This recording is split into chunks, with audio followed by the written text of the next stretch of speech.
All right, welcome to the Week 8 Biscuits and SEC preview show. I'm here with the Hammer, Boss Man Slim in the house.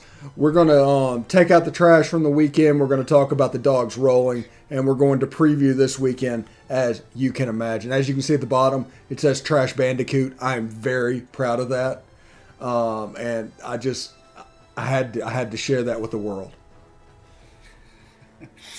Yeah, good to see you again, Steven. And I absolutely love the name. You nailed it. Yep, I was a big fan of the Crash Bandicoot games growing up, so that's fantastic. Perfect play on words there. Yes, thank you very much. Let's get right into it. The Ole Miss Tennessee game from this weekend. When, if you watch it, it was 59 minutes of just amazing football, where the crowd just absolutely willed Tennessee to stay in that game, and then 1 minute of just them losing their mind. Yeah, it was fun to see that atmosphere again in Knoxville at Neyland, right? I mean, when Tennessee is good, that place is just it's one of the best venues in the SEC. And those fans are obviously passionate, as we saw. As at the end of the game, you had some fans just chunking golf balls at Lane, dumping popcorn on him. He's throwing the visor at the end, walking off the field. So while that was a little bit of an ugly scene, the rest of the night it shouldn't overshadow, how cool of an atmosphere that was. And then a big win for Ole Miss, right? I mean, Matt Corral looked good again. There was a few, issues with Ole Miss that kind of kept Tennessee in the game. And Tennessee also had, a touchdown that was called back that fans were pretty ticked about, which kind of led to the trash thrown at the end of the game. But overall, it was a great win for Ole Miss. Tennessee looks like they, might have something here with Josh Heupel. They may not have the personnel right now to compete with the Ole Misses, to compete at the top half of the conference. But Josh Heupel is going to be able to recruit off this, and once he gets his guys in there, it kind of looks like Tennessee's coming. To be honest with you, which is great in my opinion for the SEC. I think it's a good thing, to have Tennessee good. Again, it's just more fun. So, Yeah, I agree with all of that. It was an awesome game, entertaining from start to finish. Even the very end, after all the trash was thrown, when you had Tennessee get the ball back with a chance, Hooker makes a play, gets hurt, Milton comes in and finally doesn't throw the ball, surprisingly. Um, but yeah, it was a great atmosphere. Obviously, what happened with the trash was a shame, and it sort of overshadowed how good of a game and how good of an atmosphere it was, which is terrible. I feel for the 98% of Vol fans that were there and weren't throwing stuff onto the field because it's a terrible look, and it's just something that you just can't do at a sporting event. And it is, like I said, it's now the story, which is unfortunate because Tennessee played a great game, especially Hendon Hooker. I mean, him and Matt Corral, that was basically just a quarterback duel. They were they're both of their teams leading rushers and obviously leading leading passers. So it was a great game. But yeah, in the end, a good win for Ole Miss. You go on the road, 100,000 strong in a night game, and come out with a win. That was an awesome atmosphere, awesome game, and I think Corral really just put the team on his back and was like, "We're not going to lose this game, and I'm going to have to. If I got to run it 30 times for nearly 200 yards, I'll do that." And he paid the price. I heard he's a little beat up this week, but yeah, just an awesome game. Yeah, after the game, I'm assuming Joe Milton said that the PA announcer told him not to throw anything on the field, and he just took that advice outright for the game. Right. So, like I said, that atmosphere, I think the decibel levels got up somewhere around 116 or 118. The players described it as being a sound that you could feel. It's not even a hearing thing. You could just feel the noise. And honestly, it took Matt Corral having a Johnny Football like performance to save Ole Miss, because Ole Miss had all of their backup wide receivers in, their backup tight end, their third string left guard. Like half of the offense was gone for this game, and they were able to pull it out. always good when you can get one of those. Mm-hmm. A&M knows that well. We've had a lot of injuries this year, so if you can still eke out wins, right, and have that next man up mentality, especially on the road in Neyland Stadium when the noise is like that. Backups are not really used to playing in environments like that, right? So if you can have your backups come in and still perform and get a win, that's huge. Yeah, it's a maturing a development tool, even if you Mm-hmm. don't play very much to go into an environment like that. Let's move on real quick to the Georgia Kentucky game last week. Georgia just continues to take care of business. Whoever's in front of them, every opponent looks exactly the same. It's the dangest thing. Yeah, it really is. I mean, and that game, I guess similar to really how I felt Auburn played. I did not think Kentucky played poorly at all. I thought they played a fine game. Obviously, maybe not their best effort, but I'm not sure how much better they can do just with the talent on their team. And Georgia just suffocates them. It was close at half, right? It was a one-score game at half, 14-7. And you come out in the second half, and Georgia just kind of takes control. They so far have just been that much better and more talented than every team that they've played. And that's not a discredit to Kentucky. They've got a lot of good players. And again, they played pretty well. It's just you're never going to get anything on this Georgia defense. You're going to have to go out there and take it and earn it. And so far, no one has been able to do that. And then offensively, I mean, Stetson Bennett and Georgia basically just do the same thing every week where they hand the ball off to three different running backs.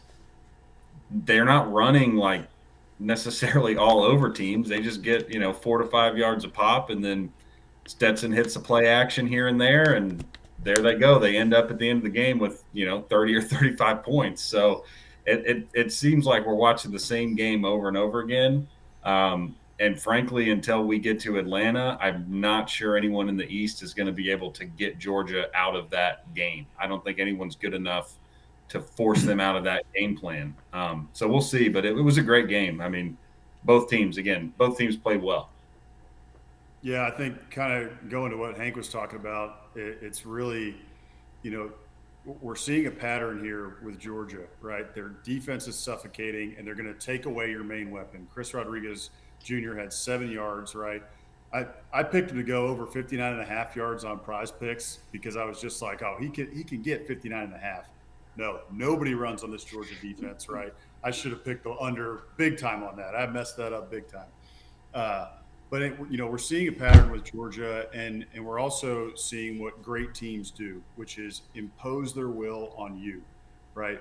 We are going to shut down your main player. We're going to shut you down on defense, and then on offense, we're going to do what we want to do. We're going to push you in the trenches. We're going to earn yards on the ground, and then we're going to hit a play action to Brock Bowers, and you're not going to be able to stop it. We're going to do that all game. That's how we're going to beat you. We're going to score 35 points, and you're not going to score more than 10. And we're going to rock you. So I think Georgia's a great team. We've been seeing it week in and week out now. Things aren't really changing there, and they're just going to keep rolling through this schedule until they get to Atlanta to play Alabama. On Kentucky's side, Kentucky, you're playing Georgia, just kind of helpless, right? They didn't play a terrible game, but Georgia is just that much better than everybody else in the SEC right now, at least on the eastern side of the conference. Alabama, I think, can challenge them. But it's Georgia. Alabama's a baby step below them right now. For Kentucky, I think, they could really end up going, 11-2? I mean, with this loss, the schedule lines up pretty well for them after this. So everything's still in front of Kentucky if they want it, right? So they should not be discouraged by this. Wildcat fans, shouldn't put their head down. Look at that schedule coming up and just take care of business these next few weeks. And this can be one of the great seasons in Kentucky history. Yeah, I think that Kentucky-Tennessee game is going to be fun. For whatever reason, I just think that is going to be a lot of fun. But Georgia, this is my concern about Georgia. My singular concern about Georgia is I think they might be falling into that trap that they did a little bit last year. And that is the Stetson Bennett trap. You get comfortable with him. He can do all the small things. But the reason you needed JT Daniels to be effective is still there. Alabama can shut down that run. They can match you in physicality, and you need that big arm because Stetson's already had his chance with Alabama last year. We've seen that movie. JT was supposed to be the one that got them past Alabama. And it's a chance right now they're falling into that trap of just that comfortable Stetson Bennett that's probably not national championship or SEC worthy team was. Yeah, I would agree. I think exactly what you said. I mean, in these games, he looks really good. He looks like someone that can get you where you need to go. But can he do that against Alabama, which obviously he didn't last year? But at the end of the day, I mean, and I have no idea what's going on with JT Daniels. It sounds like it's a different muscle strain or something every week.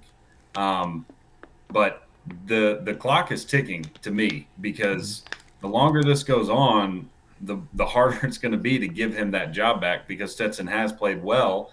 And just, I don't know if you want to put a kid into a situation where he's got one, maybe two tune-ups before Atlanta, and you don't really know what you're going to get with him. I mean, I'm sure he, plays well in practice, and he's played well in limited action, but I mean, at some point you got to play. You need reps. So I'm interested to see what happens. But again, the longer this goes on, the more it looks like it might just be Stetson and that running back room basically. Yeah, it looks like it. Yeah, I think you got this bye week for Georgia, which I think is hopefully helpful, right, for JT Daniels. I don't like you guys hating on my man Tombstone Bennett here. All right, this guy can play. He keeps putting wins on the board. Right, last year was last year. This year he's playing really well.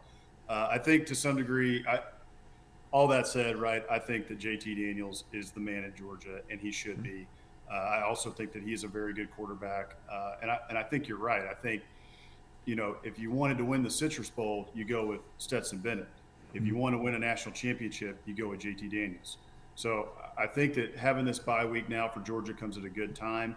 I'm looking at their schedule now. They've got Florida then, right, in the outdoor cocktail party, and then you've got Mizzou, and then Tennessee after that. So hopefully he is back by the Mizzou game, so that you get Mizzou, Tennessee, and then you get a cupcake, and then Georgia Tech to end the year. And then hopefully you've got 3 to 4 games where JT Daniels can get back in a rhythm, back in a groove, before you get Alabama, most likely, in Atlanta. Yeah, should be a lot of fun. I'm interested to see what happens, because most everything is lining up for Georgia. And everybody that thinks we're making fun of Stetson Bennett or whatever they're doing, Stetson Bennett is a 12-0 quarterback this season. You could go 12-0 with Stetson Bennett. But it's that championship game and that playoff that it becomes iffy, because there's probably 2 teams in the country that can even beat Georgia. The only thing I'll add to that is that we have seen a backup quarterback in Zach Calzada for Texas A&M beat Alabama this year. So this Alabama defense isn't the Alabama defense that we're totally used to seeing, right? There is some flaws there, but still, at the end of the day, if I'm a Georgia fan, I'm much more comfortable going into that game with JT Daniels than I am with Stetson Bennett. Yeah, and I think you guys did a really good job in the RPO game and brought back the slot fade. I enjoyed watching the slot fade in that game. So, yeah, Calzada just threw off the back foot all arm. He just had a Steven Garcia type night. It just really was, and he's going to sell all kinds of insurance in the Bryan College Station area. He'll never have to buy another beer. Yeah. Yep. I'll tell you that. All right, let's move into week 8. We'll start off real quick. We're not going to break it down, but just to let you know, Arkansas is going to get back on track. They've got Pine Bluff this weekend. They're a 1-5 FCS team. Arkansas is probably going to jump back on that one. Jalen Catalon out for the year. That's going to hurt the Hogs, as they are probably going to spiral a little bit as this season progresses. But let's get into it here. LSU at Ole Miss, the 2:30 CBS game. Ole Miss is currently favored by 9 points. It's a game where they're playing a little gamesmanship with Matt Corral's injury, even though Matt Corral was in the post-game Tennessee press conference making jokes and having a good time. And it's like you have to do just the minimal amount of research to debunk this rumor. But whatever. Say whatever you want to say. It'll be interesting to see. I don't expect Matt Corral to run very much, because I do think he had 30 carries, so he's probably a little sore. So they're probably going to try and maybe John Rice Plumlee, a couple of snaps at quarterback. They do a little Wildcat stuff. But they're not going to take two off the field very much, and hopefully get some wide receivers back against LSU's mash unit. And Ed Orgeron saying, adios. Yeah, I mean, it. This is falling apart for LSU, right? I mean, last week they somehow beat Florida when everything was going on in the background with Coach O. I think that is more on Florida than it is a good thing for LSU. I think, I was pretty high on the Gators early in the year, and Dan Mullen has really failed me on that one. He is not looking good. They got problems at quarterback, and that defense. Obviously, it might be time for Grantham to go. Yeah. So I think that was more on Florida than it was a testament to how good LSU can be this year. They still have injuries all over the place to all of their 5-star guys, right? Butte's out, Ricks is out for the year, Stingley's out for the year, and so is Ali Gay, right, the defensive lineman. So who's been out since like week 3. This is just a depleted roster right now. The wind is out of their sails now. The Coach O news is out. They don't know who their coach is going to be next year. It looks like they tried to run the ball right last week. They had the top game ever, right, for rushing yards. Crazy enough for LSU. I didn't even know who was running for LSU right at this point. I just kind of checked out from that because they don't run the ball anymore for some reason. Well, apparently they do now, but I don't think it matters this week. I think Ole Miss held Tennessee, who has a pretty good running game, to under 4.5 yards a carry, I believe. The Ole Miss defense isn't great, but they're better. They make plays when they need to, right? And so I think Ole Miss just outscores them. I don't think LSU has a defense. Florida, who did not look great on offense, put up 42 on them when other teams have held them, right? Kentucky, held them in below 20, I believe it was, or right at 20. So I think Ole Miss scores too much. Matt Corral is too much. LSU's depleted, and I think this is a good win in the end for Ole Miss. Yeah, I totally agree.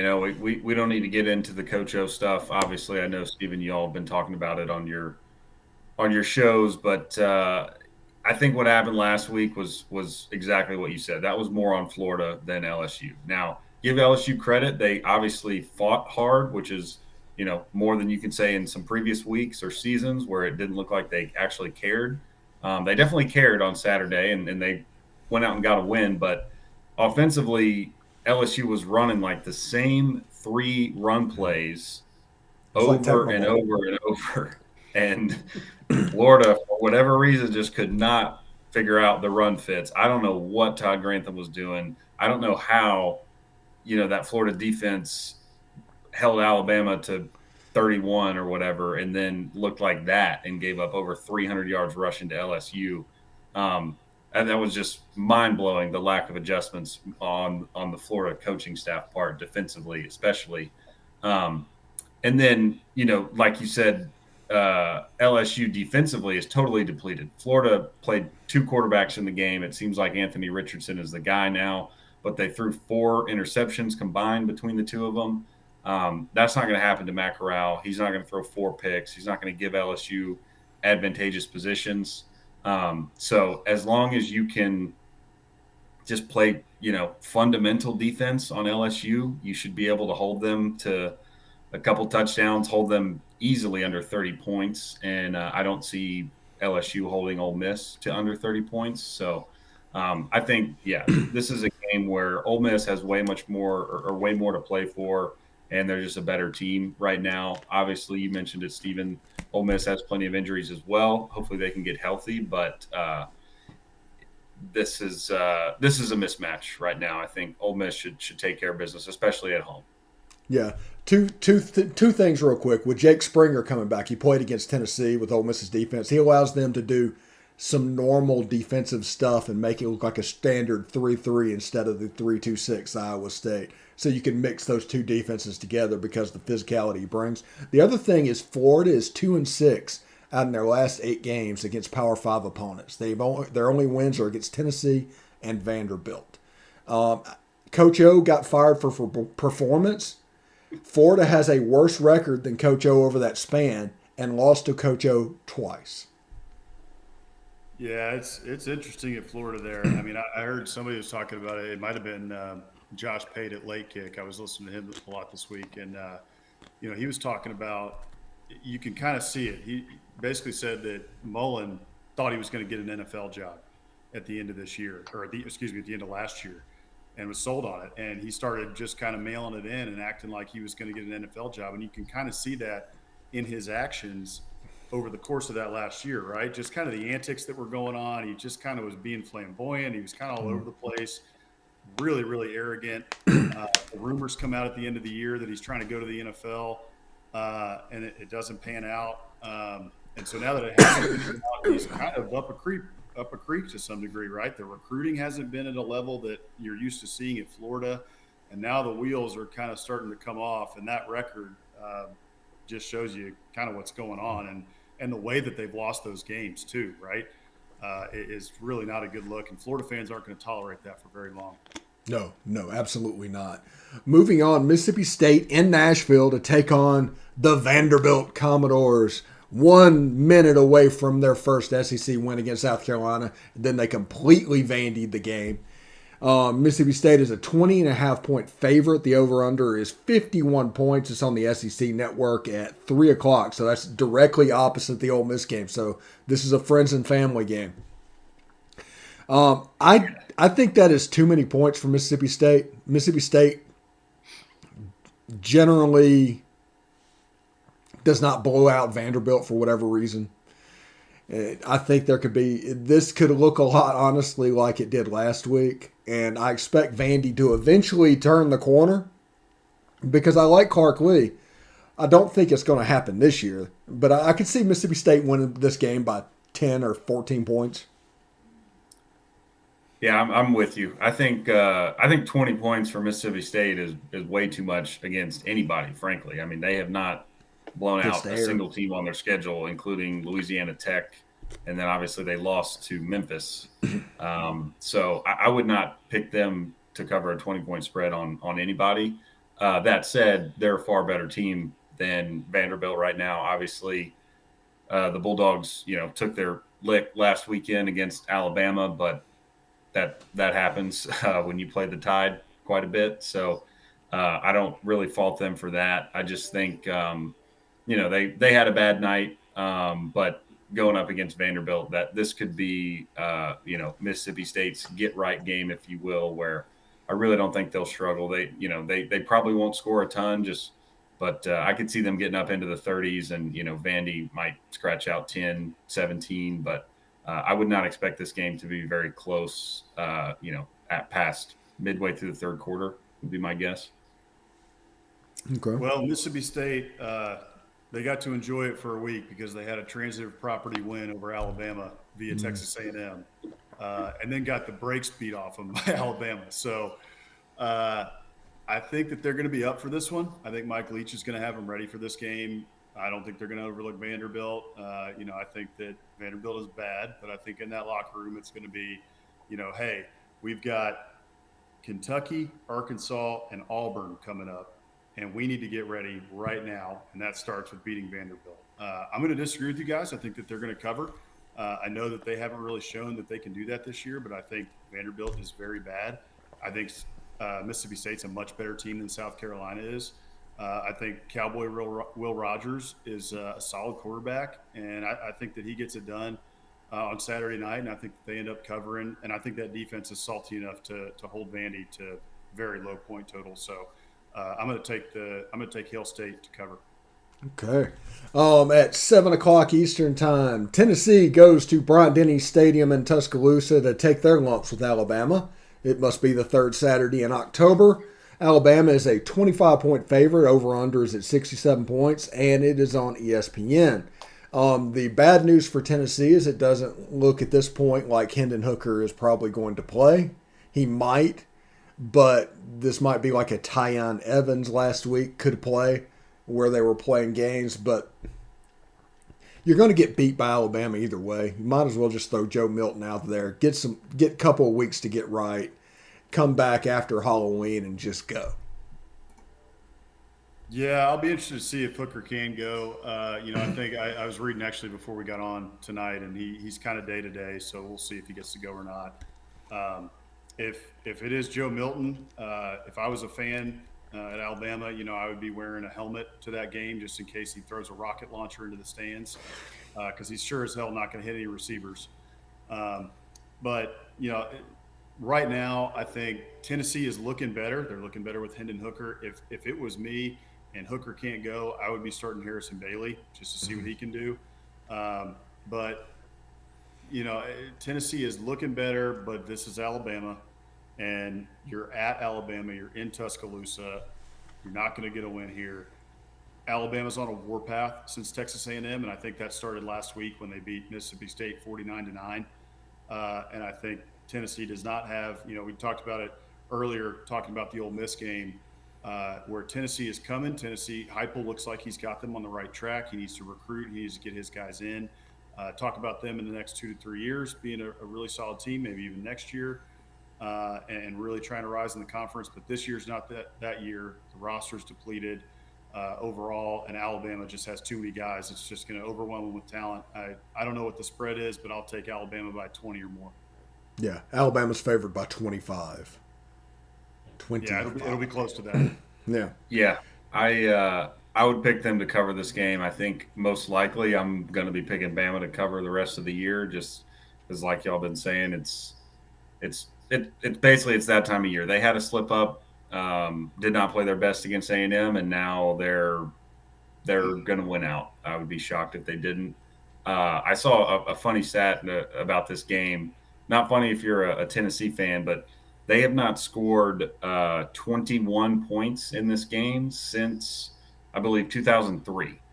So they've been held under 21 for that long.